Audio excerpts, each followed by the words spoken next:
तो भैया आज थोड़ी सी बात करेंगे कि ये जो विपस्सना ध्यान है जिसे मैं रिकमेंड करता हूँ तो उसके बारे में लेटेस्ट क्या रिसर्च हो रही है और ये उन लोगों के लिए इम्पोर्टेंट हो सकता है जो ध्यान में थोड़ा बहुत इंटरेस्टेड तो हैं, लेकिन वो कहते हैं भाई क्या साइंटिफिक एविडेंस है, क्या प्रमाण है। एक बार मुझे दो अंग्रेज मिले, एक लड़का एक लड़की, होंगे 20 और 30 के बीच। तो मैं एक किताब पढ़ रहा था, मेरे हाथ में वो किताब थी, the Tibetan book of living and dying. तो जो लड़की थी वो बहुत इंटरेस्टेड थी ऐसी चीज़ों में, तो थोड़ा बातचीत होने लगी तो कहने लगी कि आप ध्यान करते हैं। मैंने कहा भी आजकल तो मैं केवल ध्यान ही करता हूँ और कुछ काम ही नहीं करता। तो फिर उनके साथ कहीं जाना था कार में, किसी ने मुझे रिक्वेस्ट की कि जहाँ आप जा रहे हो वहाँ ये भी जा रहे हैं और इनको अपने साथ ले लो इनको।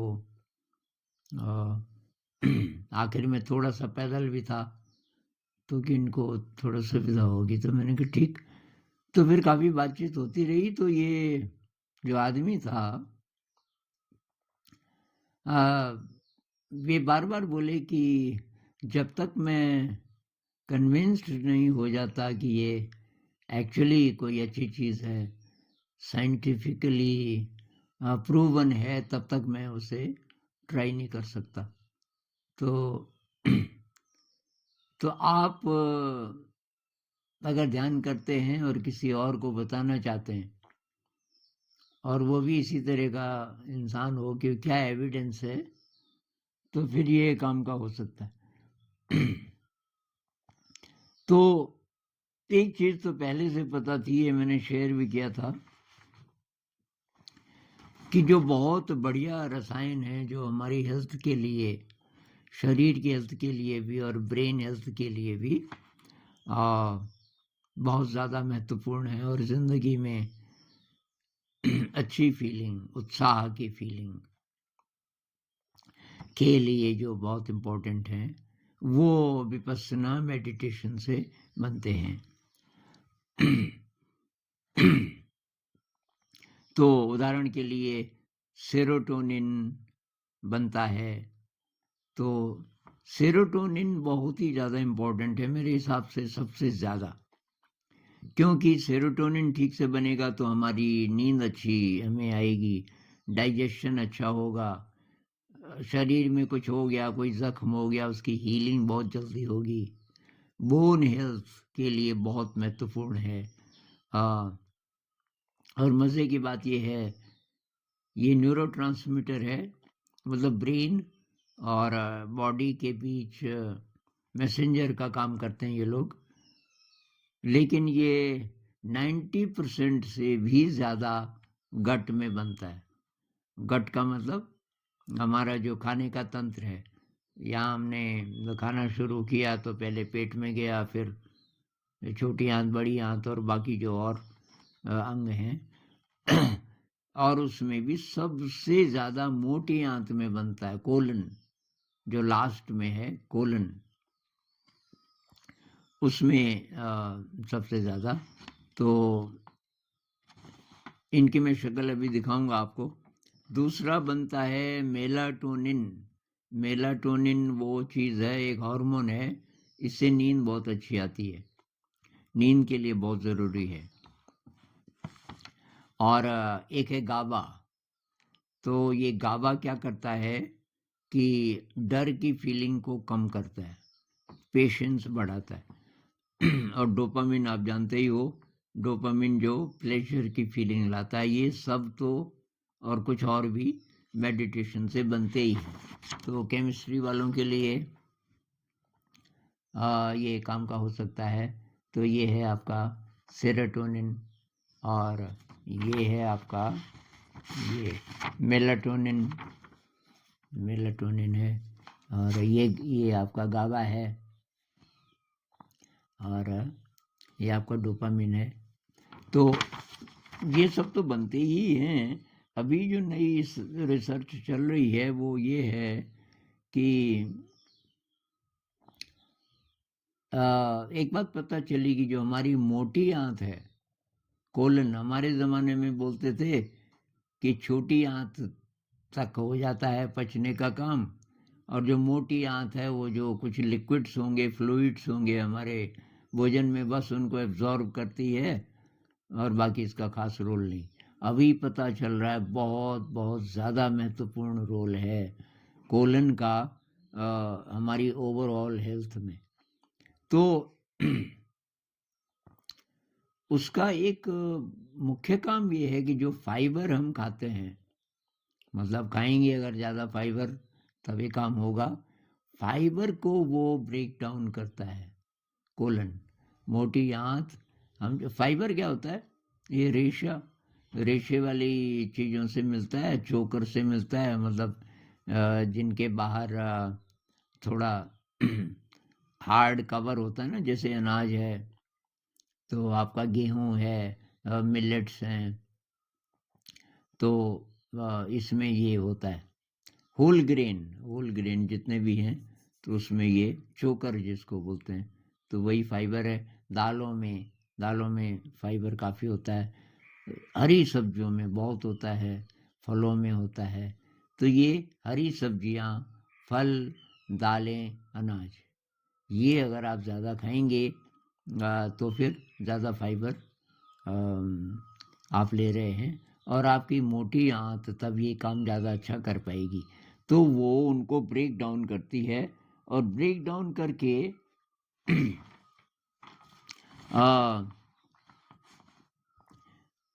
ये बनाती है SCFA, short chain fatty acids. तो मोटी आंत क्या क्या बनाती है? तो एक तो बनाती है भाई ये असीटिक एसिड नहीं बल्कि एसीटेट। ये मैंने बनाया है केमिस्ट्री वालों के लिए। अगर ऐसा हो तो इसको बोलते हैं असीटिक एसिड। ये कार्बोक्सिलिक एसिड है, ये 2 कार्बन है और ये पहले कार्बन पे डबल बॉन्ड O और इधर से OH, ऐसा अगर हो तो ये इसको बोलते हैं असीटिक एसिड। अगर मैं H को निकाल दूं तो ये O पे माइनस चार्ज होगा और इसको बोलेंगे एसीटेट। एक तो ये बनाता है, अरे बहुत बहुत ज़्यादा काम की चीज़ें हैं। फिर ये बनाता है प्रोपियोनेट, ये वाला। तो ये जो है, ये अगर मैं यहाँ पे H भी लगा दूँ तो ये हो जाएगा प्रोपियोनिक एसिड, लेकिन ये इसको हटा दूँ तो इसको बोलते हैं प्रोपियोनेट। उसी तरीके से ये 4 कार्बन वाला है, इसको ब्यूटेन बोलते हैं अगर यहीं तक होता, लेकिन इसके फर्स्ट कार्बन पे डबल बॉन्ड O भी है, OH होता तो तब ये होता ब्यूटेनोइक एसिड, लेकिन वो निकाल दिया तो ये इसका नाम है क्या, ब्यूटाइरेट। तो ये जो 3 बनते हैं, ये एसीटेट, प्रोपियोनेट, ब्यूटाइरेट,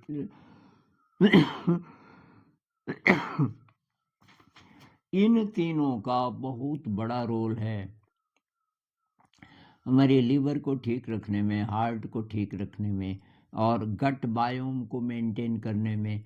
गट बायोम का मतलब है कि जो बैक्टीरिया है, कि हमारे शरीर में जितनी कोशिकाएं हैं उससे ज़्यादा संख्या इनकी होती है बैक्टीरिया, जो हमारे GI ट्रैक में होते हैं, और उनमें से भी सबसे ज़्यादा इसमें मोटी आंत में। तो ये पाया गया कि जो बैक्टीरिया बनाते हैं, वहाँ बैक्टीरिया बनाते हैं इन सबको, तो मोटी आंत में मतलब अगर बैक्टीरिया ठीक ठाक होंगे, जिसको गट बायोम कहते हैं, बायोटा भी कहते हैं आजकल, गट बायोटा, तो उनकी पॉपुलेशन ठीक ठाक होगी, जो अच्छे वाले बैक्टीरिया हैं, तो फिर ये सब ठीक ढंग से बनेंगे। तो विपस्सना मेडिटेशन से वो वाले बैक्टीरिया बड़ी संख्या में बनते हैं जो कि इनको बनाते हैं। किनको? ये एसीटेट, प्रोपियोनेट, ब्यूटायरेट, मुख्य तीन ही हैं जो इनको बनाते हैं।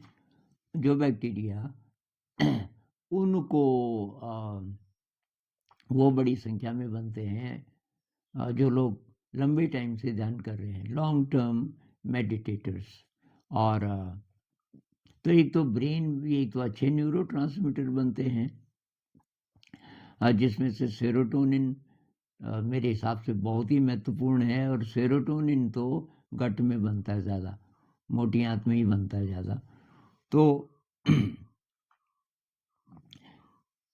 तो ये एक तो बात पता चली। और ये तब होगा जब आप फाइबर ठीक ठाक खाओगे।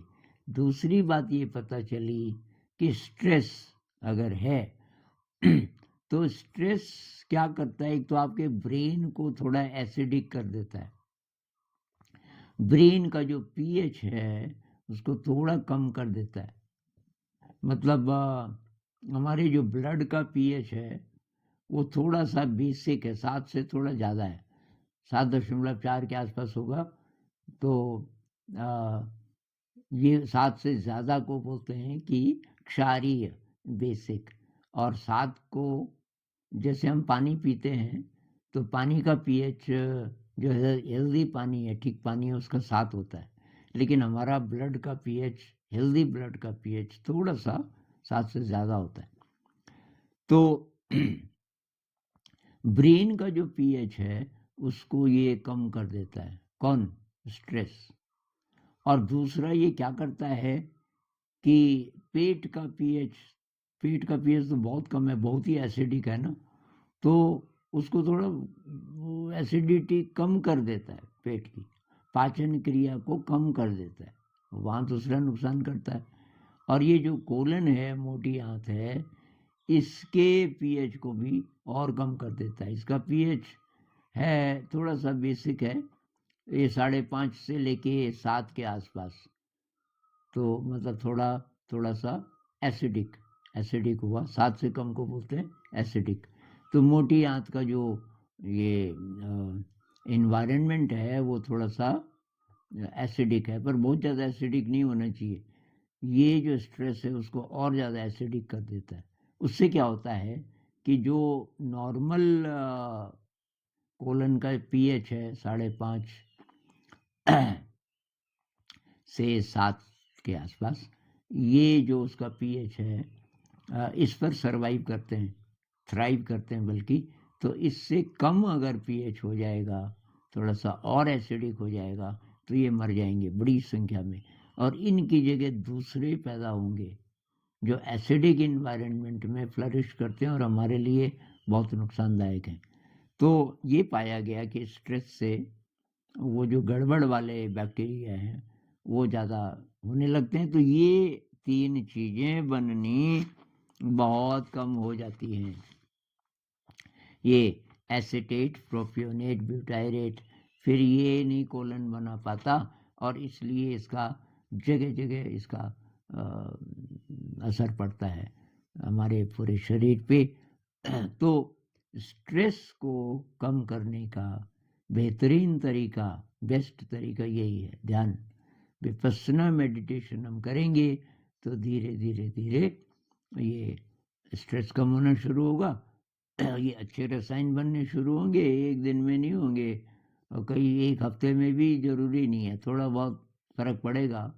ये लंबे टाइम लगातार, मतलब अपनी ज़िंदगी का हिस्सा इसको अगर आप बना लोगे तो तब ऐसा होगा कि ज़रा गड़बड़ है भी शरीर में, किसी कारण से हो गई, ठीक भी हो जाएगी। स्ट्रेस आ जाता है ज़िंदगी में, बहुत प्रकार की घटनाएं होती रहती हैं, आप कितने भी गहरे साधक हों, लेकिन थोड़ा बहुत आ सकता है। जब विपत्ति आती है तो स्ट्रेस आ सकता है, लेकिन आप ध्यान करते हो तो फिर वो रिजॉल्व भी होता रहेगा साथ साथ, और आपके जीवन में दोबारा से फिर शांति और आपके शरीर में थोड़ा अच्छा इन्वायरमेंट बनना शुरू होगा ये बैक्टीरिया लोगों के लिए, जो अच्छे बैक्टीरिया हैं। और तो ये थोड़ा-सा मैं ये रिसर्च आपके साथ शेयर करना चाह रहा था। ये उन लोगों के मतलब मेरा कोई ख़ास इंटरेस्ट नहीं होता इसमें, कि वैज्ञानिक रिसर्च में, क्योंकि सबसे बड़ा सबूत है आपका पर्सनल एक्सपीरियंस। ध्यान से आपकी ज़िंदगी में क्या फ़र्क आया, जो मैं बोलता रहता हूँ असली बात तो वो है। तो तब सबूत की ज़रूरत थोड़ी है, मुझे नहीं है सबूत की ज़रूरत। लेकिन अब बहुत सारे साथी लोगों को क्या पता फ़ायदा हो जाए, इससे कन्विंस्ड हो जाएँ और फिर भई आप अपनी रिसर्च करना। ये मुझे एक योगा के जर्नल में एक आर्टिकल, एक रिसर्च छपी थी, बहुत ही ज़्यादा मतलब मेहनत की कुछ वैज्ञानिकों ने, और इस पे बहुत रिसर्च अभी चल रही है। कितने प्रकार के बैक्टीरिया हैं यही नहीं पता अभी तो, हमारे शरीर में पता कर रहे हैं। और वो किस-किस पीएच पर। पीएच आप जानते हो? जो हम शुद्ध पानी पीते हैं ना, 7 पीएच क्यों है? क्योंकि 10 की घात 7 कितना हुआ? 7 0 और 1, इकाई, दहाई, सैकड़ा, हजार, 10,000, लाख, 10 लाख और करोड़। 1 करोड़ अगर पानी का भाग है और उसमें एक ही H प्लस है। H प्लस मतलब हाइड्रोजन का इलेक्ट्रॉन चला गया तो उसको बोलते हैं H प्लस। एक्चुअली तो H प्लस हाइड्रोनियम बना होता है पानी के साथ, H3O, इसमें ज़्यादा नहीं जाएंगे। तो H प्लस अगर है केवल एक करोड़ बूंद है पानी की, उसमें एक बूंद अगर H प्लस है तो वो है 7 pH। अगर वो 10 गुना ज़्यादा हो गया H प्लस तो तब उसका हो जाएगा 6 pH। और इस तरीके से वो कम, अगर वो 100 गुना एसिडिक हो जाए तो तब हो जाएगा 5। उसी तरीके से OH की संख्या अगर बढ़ जाए तो वो 7 से ऊपर जाने लगता है। इसकी हमें खास ज़रूरत है नहीं, लेकिन 7 pH वाला पानी तो अच्छा है पीने के लिए। 6 pH है तो वो अब कई लोगों को बीमार कर देगा, लेकिन 5 pH है तो बहुत ही डेंजरस है। इससे आप हिसाब लगा सकते हो। लेकिन ये बैक्टीरिया जो हैं उनको अलग-अलग pH चाहिए, और कुछ हैं जो बहुत ज़्यादा एसिडिक एनवायरनमेंट में भी सर्वाइव कर जाते हैं, लेकिन वो डेंजरस होते हैं हमारे लिए। तो अभी इतना ही। नमस्कार।